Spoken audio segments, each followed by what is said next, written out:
மக்களின் தேவைக்காக டெல்லி செல்லாத பொம்மை வேந்தர் ஸ்டாலின் டாஸ்மாக் தியாகி தம்பிக்காக டெல்லி செல்வதாக அதிமுக பொதுச் செயலாளர் எடப்பாடி கே பழனிசாமி கடுமையாக சாடியுள்ளார். இது தொடர்பாக அவர் வெளியிட்டுள்ள சமூக வலைதள பதிவில், மத்திய அரசு தமிழ்நாட்டை புறக்கணிப்பதால் நிதி ஆயோக் கூட்டத்தை நான் புறக்கணிக்கிறேன் என்று வீராவேசமாக பேசிய பொம்மை வேந்தர் ஸ்டாலின் தற்போது நிதி ஆயோக் கூட்டத்தில் பங்கேற்க டெல்லிக்கு பறக்கிறாராம் என கேலியாக தெரிவித்துள்ளார்.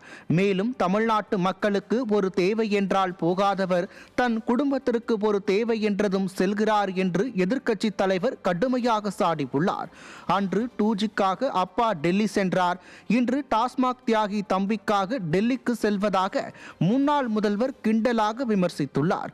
மேலும் வெள்ளை குடைக்கு வேலை வந்துவிட்டதோ என்றும், படுத்தே விட்டாரையா என்றும், எல்லாம் தம்பி படுத்தும் பாடு என்றும், யார் அந்த தம்பி என்றும் புரட்சி தமிழர் அடுக்கடுக்காக ஆவேச கணைகளை தொடுத்துள்ளார்.